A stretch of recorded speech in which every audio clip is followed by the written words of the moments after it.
Ça y est, je retrouve un peu de jeunesse alors, c'est ça, hein? Bien, Barquette-les-Lille, Dominique Legrand, Miguel Béades, Jérôme Mathieu, Carole Depric, Karine Lelièvre, Sandrine Denis. Membres suppléants, il n'y en a pas.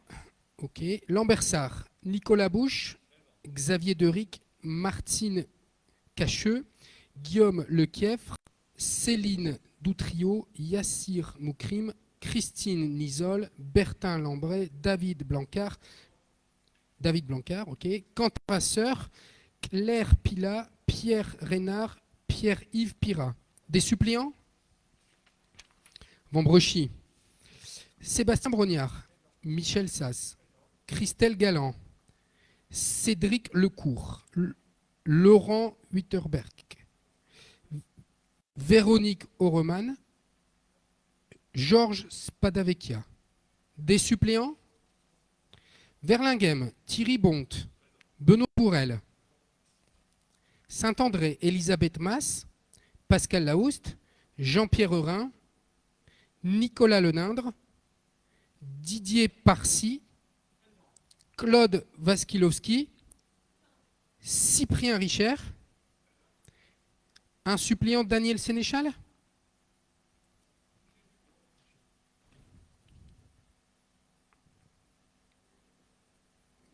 Un suppléant, c'est Michel, d'accord. Péranchy, Carole Gruson, Philippe Durieux, Valérie Provost, Philippe Van Beneden, Anthony Dutilleul. Des suppléants? Lompré, Hélène qui arrive, Pierre Spiliard, Quesnoy-sur-Dole, Rosemary Alinck, Samuel Olivier, Serge Mozone, Florence Delchambre. Des suppléants? Delemont, Christophe Liénard, Marc-en-Barœul, Bernard Gérard, Pascal L'Herbier, Nicolas Papiachvili présent, Loïc Catelin présent, pas de suppléant. Comines, Michel Sens, Jean Baccar, pas de suppléant. Warneton, Yvon Pétronin.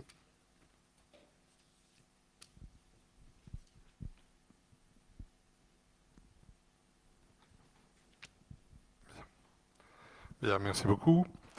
Approbation du compte-rendu du comité du 7 novembre. Y a-t-il des remarques sur ce compte-rendu?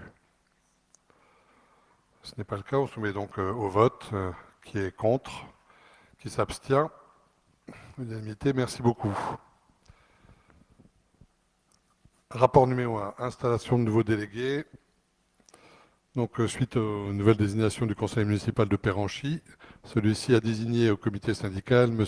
Anthony Dutilleul, membre délégué titulaire, et M. Jérôme Lefebvre, membre délégué suppléant. Il vous est donc proposé de bien vouloir les accueillir et d'accepter leur installation officielle. Je pense que ça ne demande pas de... C'est un vote? Oui, c'est un vote quand même. Qui vote pour? Allez, pour s'activer un peu. C'est gentil pour eux. Merci beaucoup, unanimité. EHPAD Georges Elfos, rapport numéro 2, admission de créances en non-valeur. Bonjour à toutes et tous. Merci, Monsieur le Président. Donc, ce sont des pertes sur créances irrécouvrables admises en non-valeur pour un montant total de 4 255,95 € selon un état qui nous est transmis par la trésorerie. Ces admissions en non-valeur sont demandées car toutes les poursuites entreprises n'ont pas eu d'effet et aussi qu'une des créances s'élève à un montant inférieur au seuil de poursuite. Une liste d'admission pour un montant de 3 921,13 € fait suite à une renonciation à la succession. Voilà pour la présentation de ce rapport, Monsieur le Président. Bien, des éléments très techniques. Ça concerne très peu de familles, hein, en l'occurrence. Bon, c'est l'avis de l'EHPAD. Qui est contre cette résolution? Qui s'abstient? Unanimité, merci beaucoup. Et nous accueillons Madame un maire de Quesnoy qui peut s'installer. Hélène a changé.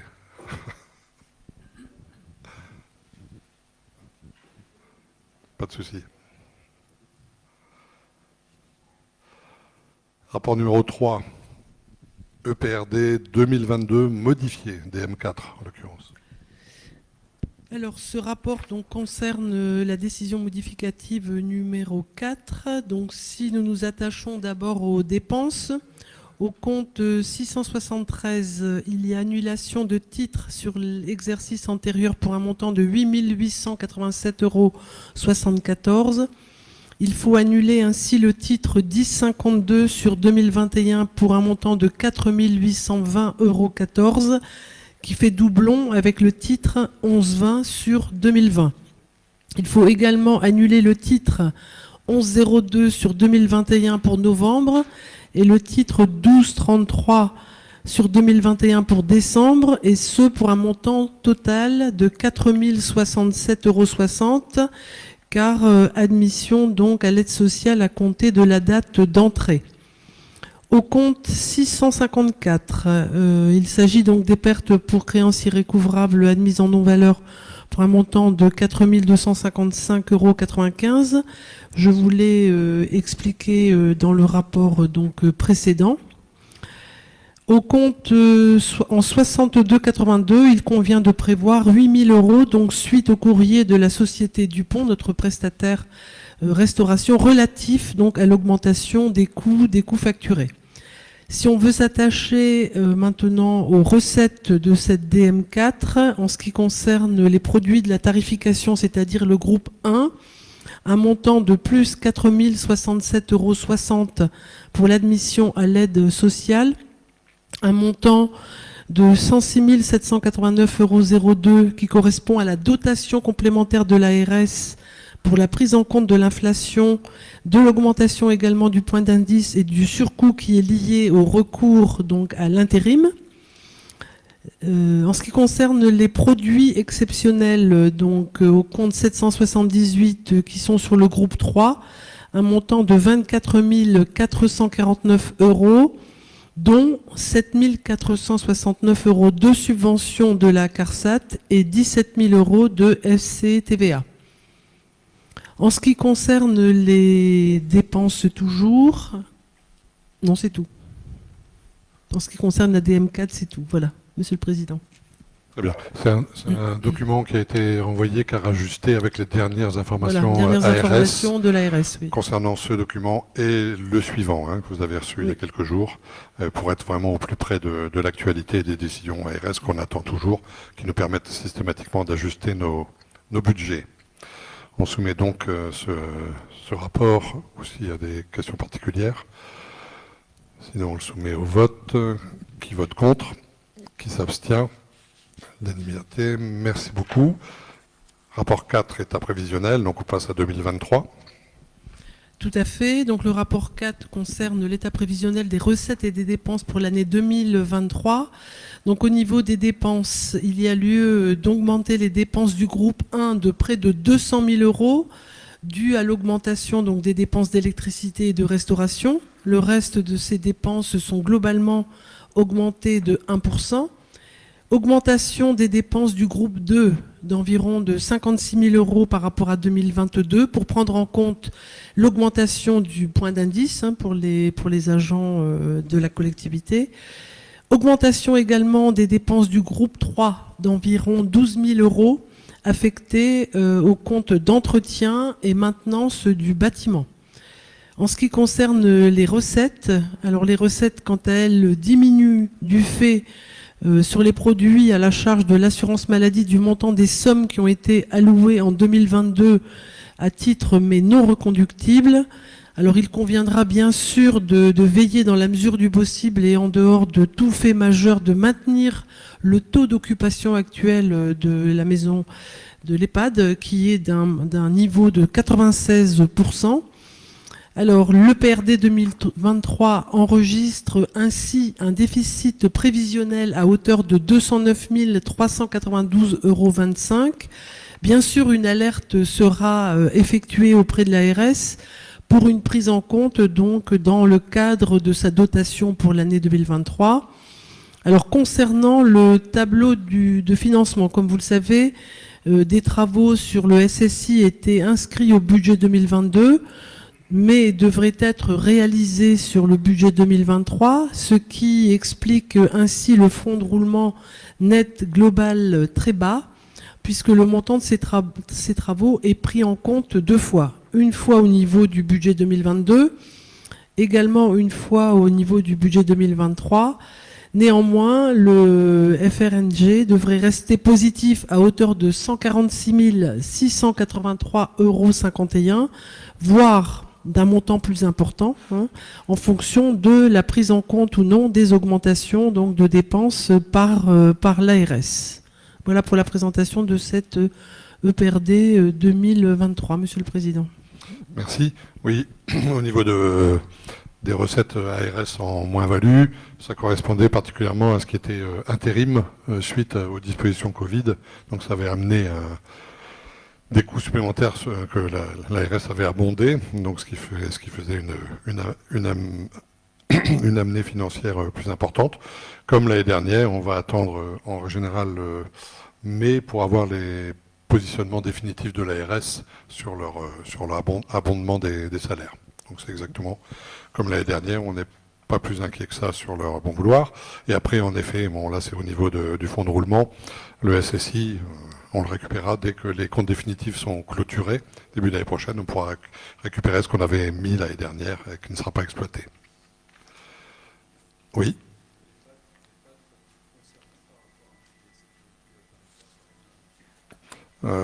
Aujourd'hui, dans les modes de calcul qui sont proposés,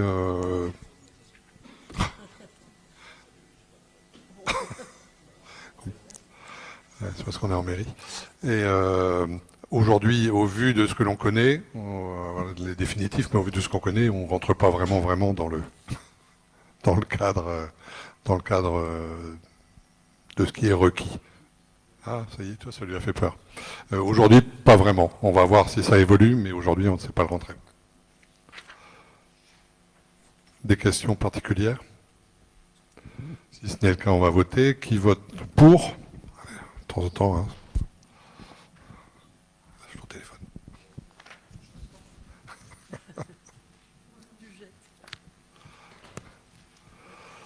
Rapport numéro 5, modification du contrat de séjour et du règlement de fonctionnement, toujours afférent à l'EHPAD. Alors suite donc à la parution du décret 2022-734 du 28 avril 2022 portant diverses mesures financières d'amélioration de la transparence financière dans la gestion des établissements et services médico-sociaux, il est proposé de modifier le contrat de séjour des résidents ainsi que le règlement de fonctionnement associé comme suit.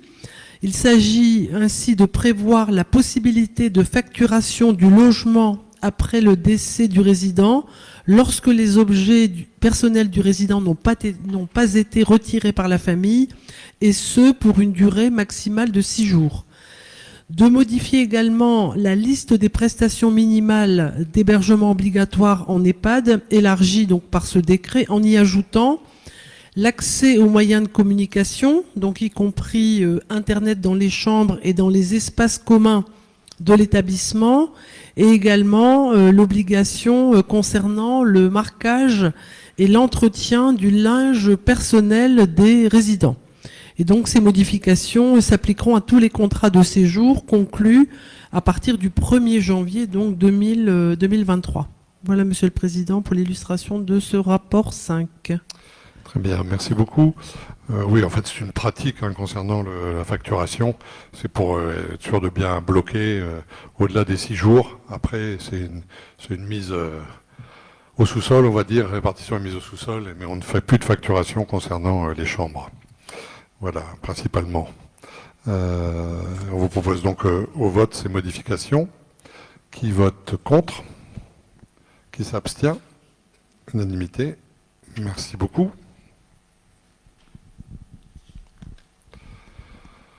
Finances et services aux communes, rapport numéro 6, budget primitif 2023.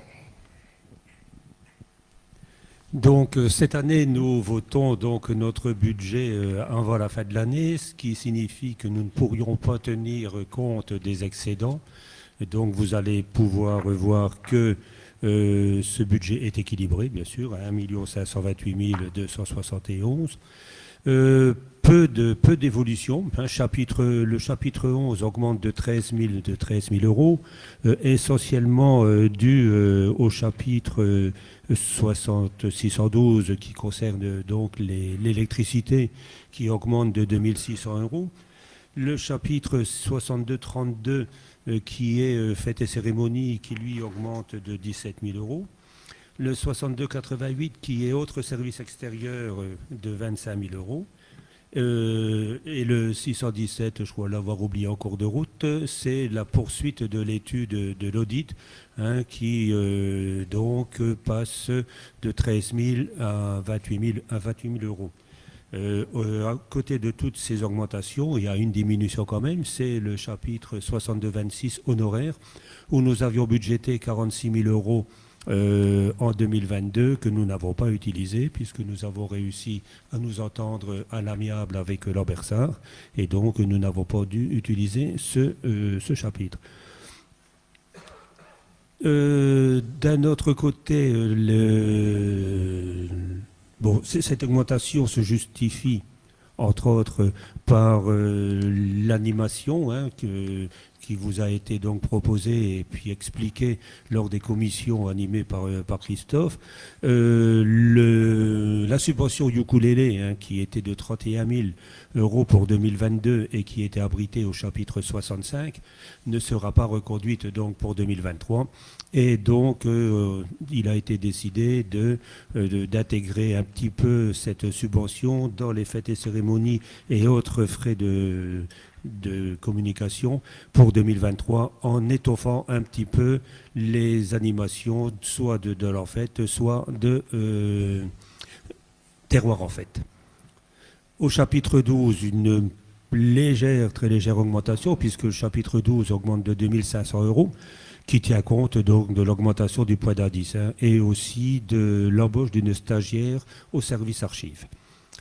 Le chapitre 65, lui, diminue de 156 000 euros.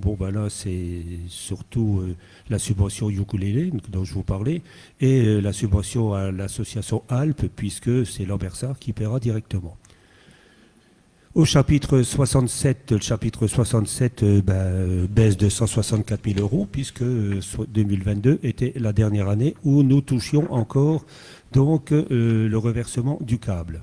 Donc on a 164 000 euros de dépenses en moins, mais nous aurons également des recettes en moins qui composeront tout ça.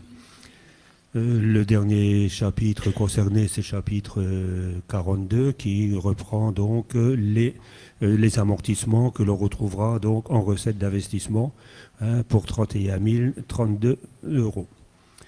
Au niveau des recettes dont j'ai déjà parlé légèrement, il y a 3 chapitres en baisse, le 73 qui baisse, bien entendu, puisqu'il s'agit des impôts et taxes, comme la sortie de l'Ambersart et de Comines influe ce chapitre. Le 74 baisse de 68 000 euros. Là aussi, c'est la sortie de l'Ambersart, puisque ce chapitre enregistrait la TPU. Le 70, lui, augmente de 60 000 euros parce que les services qui étaient rendus à l'Ambersart et puis à Bondu sur le tarif participant au CIVOM le seront facturés dorénavant au tarif donc commune extérieure. Et le 77, là, c'est une grosse augmentation puisqu'il augmente de 235 000 euros. Là aussi, dû à la sortie des communes, puisque c'est la cotisation de sortie, si j'ose dire, qui sera donc établie sur 2 ans, 2023 et 2024. Ce qui nous donne donc un budget équilibré à 1 528 271 euros. Au niveau de l'investissement, l'investissement il est réduit à sa plus simple expression, si j'ose dire, puisque en recette, nous n'avons que les amortissements qui passent pour 31 000 euros. Les autres recettes que nous avions au 27 disparaissent. On avait à peu près 111 000 euros, c'était la créance sur la rétrocession du réseau câblé. Et donc pour les recettes, nous avons budgété 30 000 euros de dépenses qui correspond donc aux amortissements, 20 000 euros au 21, qui pour certains matériel, ordinateur portable, scanner, archives, connecteurs, écran urbanisme, et 10 000 euros donc au chapitre 20 qui regroupe donc des droits d'utilisation de logiciels et d'acquisition de logiciels. Le fait que nous votions donc ce budget avant de connaître les résultats du compte administratif nous amènera sans doute en 2023 à faire soit, on peut dire, un budget supplémentaire ou une décision modificative lors de laquelle nous vous présenterons donc les investissements que nous souhaitons réaliser. Pour le fonctionnement, rien ne devrait changer. Merci. Merci Michel. Oui, pour pouvoir permettre aux services de fonctionner au plus tôt, c'est-à-dire dès le début d'année, qu'ils sachent où ils vont en termes de budgétaire, on passe donc ce budget fin d'année. Ça nous complique un petit peu la tâche, il faut avouer, pour au moins 2 éléments. L'imprécision concernant les fluides, on est tous dans des expectatives, mais on ne sait pas vraiment où on va.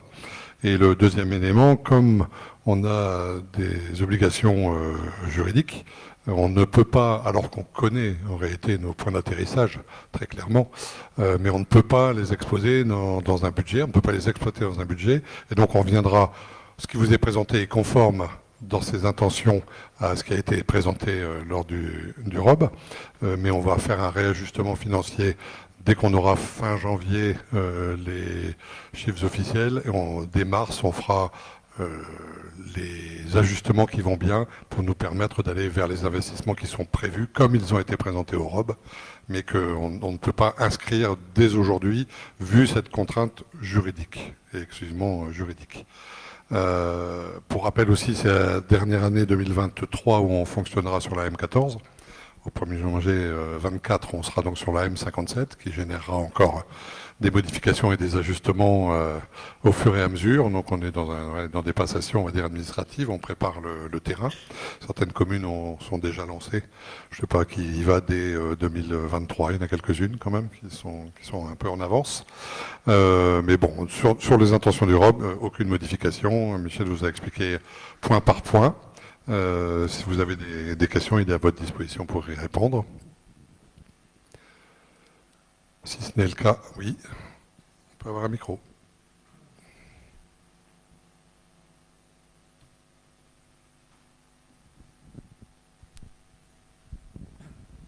Philippe Van Beneden, Péranchy. Une question concernant les recettes, notamment donc tout ce qui est participation des communes et contribution directe. On en a déjà parlé lors du ROB. On n'a pas le détail de ce que les communes vont payer. Pouvez-vous nous dire comment on passe du chiffre, alors on sait qu'il y a renversé en moins, comment on passe du chiffre 2022, donc, qui était indiqué dans le budget 2022, et à celui de 2023 ? C'est-à-dire, est-ce qu'on reste étal en termes d'augmentation, par exemple, dans les contributions directes, pour les villes, enfin pour les contributeurs, j'arrive pas à le dire, enfin ceux qui contribuent, ce sera plus simple. Donc ceux qui contribuent au niveau de leur impôt, et par ailleurs, la participation des communes en direct. La participation des communes en direct, rien ne change, puisque de toute façon, la totalité des communes qui restent, à part Marc-en-Barœul qui... Non, même pas. Marc-en-Barœul aussi. Toutes les contributions sont fiscalisées. Donc au niveau du budget communal, rien ne changera. Absolument rien.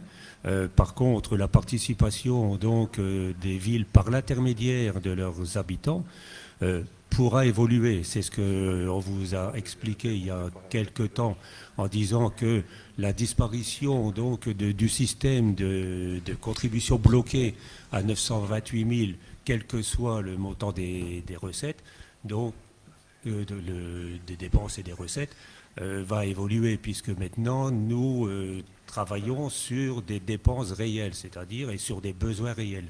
Donc il pourra arriver des années où l'appel sera moindre, d'autres années où l'appel sera supérieur. Pour 2023, aucun problème, je l'ai d'ailleurs signalé, puisqu'on avait la même question lors du conseil municipal de Vambrochy. Les habitants ne seront pas du tout pénalisés, puisque de toute façon l'appel 2023 sera sensiblement identique à celui de 2022, mais notoirement inférieur à celui de 2019.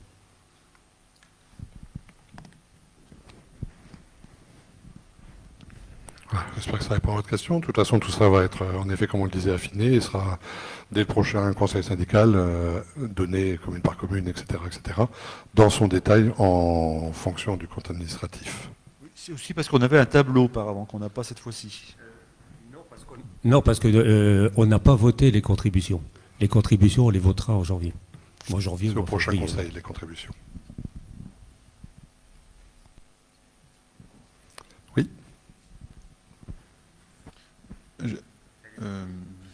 J'avais juste une petite remarque. Bonsoir, chers collègues. Sur le budget en augmentation des autres services extérieurs, est-ce que vous pouvez revenir dessus et nous dire un petit peu ce qu'il y a derrière ? Et puis, de façon un peu générique, je regrette aussi un petit peu l'absence de documents d'analyse. On l'avait eu, à ma connaissance, au dernier budget. Là, on n'a pas eu de présentation et de documents un peu didactiques pour nous accompagner dans la lecture aride de ce budget.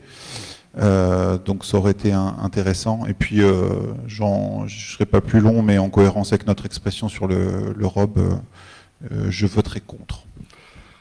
Oui, de toute façon, on est bien là sur un budget primitif et tout le détail des tableaux dont vous parlez, on sera beaucoup plus à même d'y répondre et d'être démonstratif sur le prochain conseil, puisque là, on aura tous les chiffres définitifs. Là, on se projette, hein, c'est bien un budget primitif. Sur la question... Globalement, les autres services extérieurs reprennent tout ce qui est des archivages, pose et dépose des kakebono, les distributions donc de nos alliances, hein, et puis on aura donc cette année en 2023, en principe il y aura trois bulletins du CIVOM, les programmes donc de terroir en fête, les tiges, la collecte du courrier, les streamings, comités, puisque ça, de toute façon, à partir de quelques années maintenant, nous faisons donc retransmettre nos comités, la distribution des flyers, les affiches de donc il y a pas mal de choses qui sont intégrées dans ce 62-88.